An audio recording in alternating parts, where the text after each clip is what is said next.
Bonjour tout le monde, c'est Roxy et aujourd'hui je vais analyser 3 tendances que je pense vont apparaître dans les prochaines années et plus particulièrement sur ce bull run. J'espère que ça va vous plaire et que ça va surtout vous préparer à ne pas se faire arnaquer. C'est parti. La première tendance, c'est une tendance que j'ai remarquée depuis quelques semaines mais même plusieurs mois et qui est encore très tôt dans sa jeunesse et qui consiste à créer des arnaques sur le protocole Bitcoin avec des fausses couches de niveau 2, des roll-ups, des sidechains qui sont finalement pas du tout Bitcoin et qui sont, je pense, sans avoir pu aller dans les détails de chacun de ces projets, complètement des arnaques. Du coup, ce que je vais vous montrer, c'est cette petite map que vous voyez à droite qui est une présentation récapitulative des solutions Bitcoin de couche 2 offertes par House of Chimera et qui montre énormément d'innovations sur Bitcoin. C'est même incroyable le nombre d'innovations qu'il y a sur Bitcoin. Après tout, les Bitcoiners maximalistes comme moi-même vous ont dit depuis des années que tout allait terminer sur Bitcoin, donc c'est complètement normal que tout soit construit sur Bitcoin, n'est-ce pas? Et bah, figurez-vous que dans cette liste que vous voyez à droite, je connais 4 ou 5 choses maximum. Alors, il y a 2 choses possibles. La première, c'est que je sois complètement dépassé par ce qui se passe dans cet écosystème et que, à force de parler avec tous les ingénieurs de notre industrie, tous les entrepreneurs, j'ai complètement loupé 80% de cette évolution technologique, ou alors c'est des scams. Et je pense que c'est des scams, tout simplement. Parce que si on analyse un petit peu plus cette liste de choses, on se rend compte quand même que, à part le Lightning Network, RGB et Liquid, qui sont quand même 3 choses très connues, qui sont en développement depuis plus de 5 ans, qui permettent des vrais cas d'usage, qui ont de vraies adoptions dans le monde et pour lesquelles on a des formations sur Plan B, on fait des solutions techniques, il y a, on va dire, une adoption mondiale pour tous ceux qui suivent un petit peu le développement de Bitcoin. Tous les autres, on n'en a jamais entendu parler. C'est des sidechains complètement centralisés, c'est des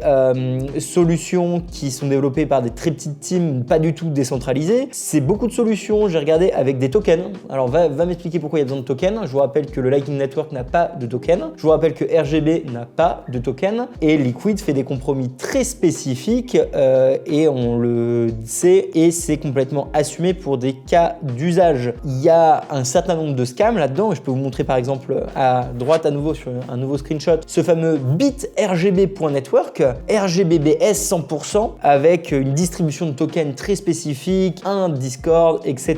Donc j'ai un petit peu exploré un certain nombre de ces projets et c'est principalement quand même du bon gros scam. Du coup, ce qui est assez ouf, c'est qu'on est très tôt dans cette nouvelle tendance de vendre des projets au-dessus de Bitcoin. Donc ça prouve que Bitcoin a un petit peu réussi sa promesse dans le sens où en 2017, si vous vous souvenez, tout le monde a dit Bitcoin c'est nul, on recrée Bitcoin. En 2020, c'était ah mais en fait tout ça c'est nul, on crée encore autre chose. Là, pour la prochaine vague spéculatif d'arnaque, ils sont en train de dire nous on crée autre chose mais sur Bitcoin parce que Bitcoin a gagné, ce qui est quand même assez incroyable. Donc voilà, juste préparez-vous à entendre parler de tous ces noms un petit peu random. Sachez que de mon côté et avec l'équipe, on va continuer un petit peu à regarder cette tendance pour voir qu'est-ce qu'il advient de tous ces nouveaux protocoles incroyables qui permettent je ne sais pas quoi mais à peu près tout et rien sur Bitcoin. Il y en a quelques-uns sur des ordinals mais concrètement, enfin voilà, ça fait 3 vagues spéculatives que je me prends, je suis même plus étonné que ça arrive. Ce qui m'étonne, c'est plus qui est derrière cette organisation, ou du moins qui est derrière cet agglomérat de projets tous aussi bidons les uns que les autres, avec des pages d'accueil faites par des étudiants en alternance. Mais ça, c'est pour une autre vidéo. Par exemple, chose rigolote les amis, là je suis donc sur le Twitter de bitrgb, j'appuie sur leur site internet et le site ne marche pas. Donc ils n'ont même pas de site.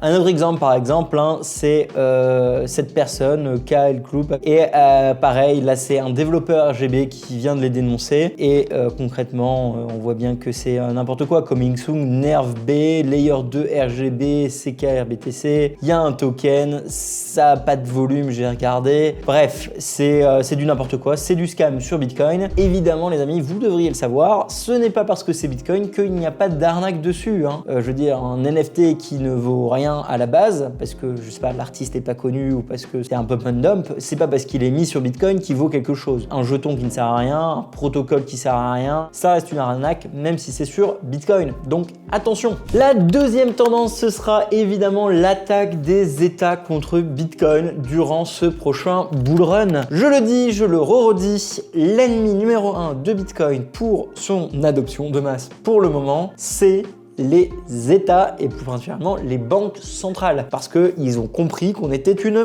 menace. Du coup, on a eu le droit récemment à un magnifique article de la Banque Centrale Européenne qui nous dit que Bitcoin a raté pour devenir une monnaie globale décentralisée et à la place est devenu victime de la fraude et de la manipulation. La tendance des ETF ne change rien au fait que Bitcoin est lent, cher et inefficace. Et il y a un magnifique article qui s'ensuit. Évidemment, ces points, on les a débattus énormément de fois sur cette chaîne et plein d'autres personnes dans l'écosystème à travers des podcasts, des articles et des livres. Bitcoin n'est pas plus utilisé par les criminels, c'est justement le dollar. On a énormément de stats qui le prouvent. Bitcoin n'est pas lent, non efficace et coûteux. Il a des caractéristiques propres à lui qui permettent de faire des compromis entre à quoi sert Bitcoin et quelle est son utilisation. Évidemment, tous les points de la BCE sont complètement réfutables. On va pas se mentir, c'était même pas un très bon article, mais la tendance est là. Et en fait, on peut être quasiment sûr que tous les États vont continuer d'attaquer Bitcoin et de dire que ça ne marche pas, même si le prix augmente, même si les banques achètent. Un exemple très concret qu'on peut voir, c'est récemment le Nigeria qui a banni Coinbase, Kraken et Bitstamp de leur pays parce que y a de plus en plus d'adoption là-bas de la population et donc forcément, ils doivent couper les portes d'entrée et les portes de sortie. Donc cette tendance des États, des organismes de régulation, des organismes en place à paniquer, il va s'accélérer. Principalement pendant ce bull run, parce que ils vont être laissés sur le côté, évidemment. Ces gens ont ou acheté en perso, mais ils l'ont pas dit, ou ils n'ont pas acheté. Donc ils vont voir le prix monter, ils vont voir les gens avoir raison, ils n'auront plus leur argument, ils vont voir les bitcoiners leur mettre devant leur tête, regarde le prix est monté, tu peux pas dire qu'on a tous perdu, etc., etc. Ces gens-là vont être encore plus frustrés, ils vont être encore plus énervés, donc ils vont écrire encore plus d'articles et ils vont passer encore plus de lois pour essayer d'attaquer Bitcoin. Donc ce sera toujours une question du chat et de la souris. Et puis quand le prix redescendra dans 2 ans, 3 ans, s'il redescend un jour ou s'il est monté entre deux, évidemment, et ils vont dire ah regardez, on vous avait dit ça a baissé. Bon et s'il baisse de 200 000 à 100 000, vous inquiétez pas qu'on aura un magnifique article qui dit Bitcoin is dead. Nous sommes à moins 50%. C'est un peu bête comme argument, mais c'est sûr que ça va se passer comme ça. Donc vous pouvez être quasiment sûr qu'on va avoir le droit à des articles ou des reportages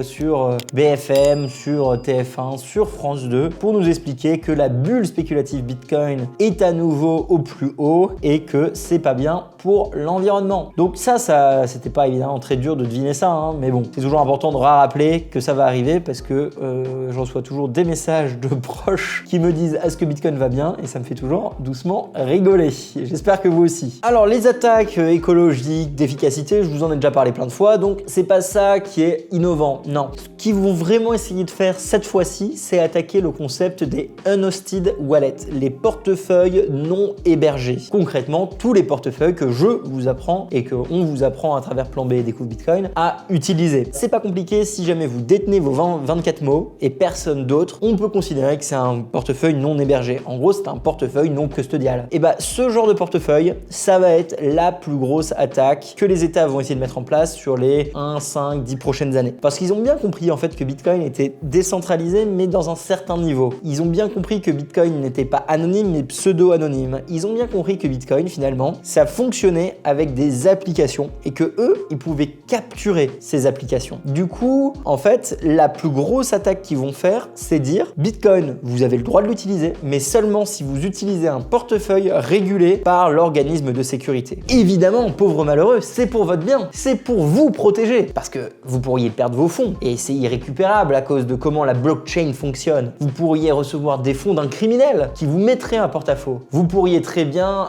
faire quelque chose d'illégal et vous ne voulez pas le faire. Du coup, on va vous protéger. Les unhosted wallets, c'est le prochain combat de ces 5-10 prochaines années. J'en suis persuadé, même plus que le combat écologique de Bitcoin. Dire que Bitcoin pollue, c'est super simple et au finalement, on a assez d'arguments pour le combattre. Vous savez, Genre, ils ont besoin de miner, les gens minent, c'est pas grave, on peut dire que l'énergie elle est verte entre guillemets, ils vont le comprendre. Par contre, leur expliquer que vous êtes propriétaire de votre argent et qu'ils ne peuvent pas prendre dans votre poche, bloquer vos fonds, les congeler et décider comment vous allez dépenser et vous prendre le prélèvement à la source dans votre transaction Bitcoin, c'est impensable pour eux. Donc, ce sera la prochaine très grosse attaque. Et maintenant, le troisième scam ou la troisième grosse tendance, on va dire, que je vois, c'est la mise en place de solutions financières qui ne sont pas Bitcoin, mais qui se prétendent être Bitcoin pour la masse. Ça rejoint un petit peu ce que je viens de dire avant avec la réglementation, et c'est finalement que vous allez acheter des faux Bitcoin via Revolut, via Allkeepé, via votre ETF. Vous allez passer par des intermédiaires financiers qui vont les détenir, vous offrir des services, etc.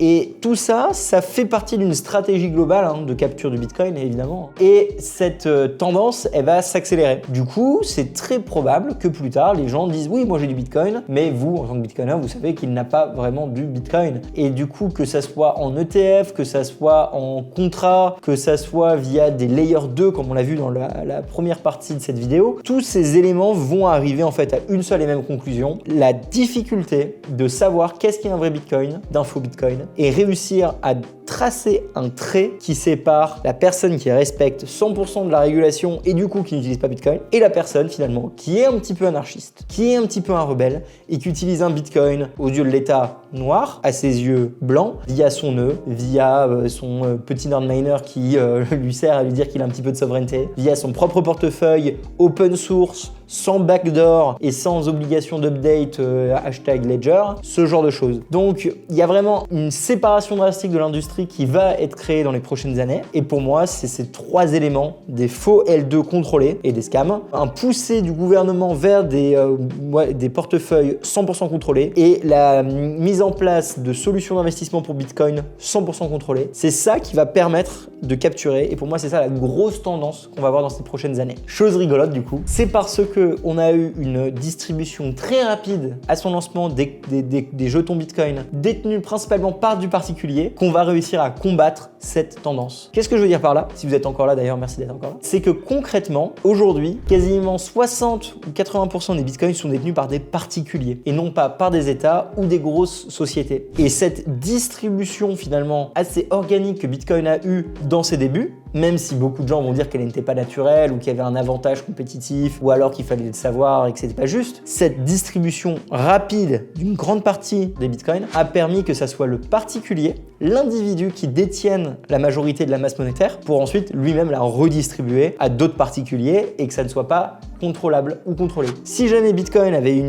une distribution différente dans sa courbe de distribution, je pense que ça aurait été beaucoup plus simple pour l'État aujourd'hui de capturer les bitcoins en les achetant, en prenant la majorité du minage ou autre subterfuge. Donc c'est assez intéressant de voir qu'il a fallu quasiment 15 ans pour que vraiment aujourd'hui les 10 prochaines années se déclarent sur la capturation du déplacement des bitcoins dans le protocole. On en est là parce que Bitcoin est détenu par les particuliers et pas par les États qui eux-mêmes essaient de l'arrêter. Je pense que vous m'avez suivi, mais je trouvais ça pertinent. Écoutez les amis, j'espère que cette vidéo vous a plu. Pour moi, vous le savez pas, mais c'est la première de l'année, donc là j'essaie de me remettre en jambe. Comme vous avez dit, j'avais fait une petite pause. Si vous aimez bien ce nouveau format, dites-le moi dans les commentaires et on tâchera d'en faire plus. J'ai plein de vidéos en tête et je suis très content de pouvoir recommencer à filmer. Mais en tout cas, vous avez une idée de comment on se projette sur ce bull run. D'ailleurs, la vidéo prochaine, dans quelques jours, ça va être sommes-nous en bull run aujourd'hui? Et spoiler alert, nous sommes en bull run. Allez, je vous retrouve la semaine prochaine. N'oubliez pas de liker, partager et à bientôt. Salut! Merci d'avoir écouté la vidéo. Pour nous suivre sur les réseaux, c'est Découvre Bitcoin. Un grand merci aux Patreon, aux personnes qui font des donations ou qui nous soutiennent via le e-commerce pour qu'on puisse continuer à fournir des formations, tutoriels et interviews gratuites en 3 langues. Pour plus d'informations sur Bitcoin ou pour n'importe quelle autre question, rendez-vous directement sur www.découvrebitcoin.com. On se retrouve pour la prochaine vidéo. À bientôt les amis!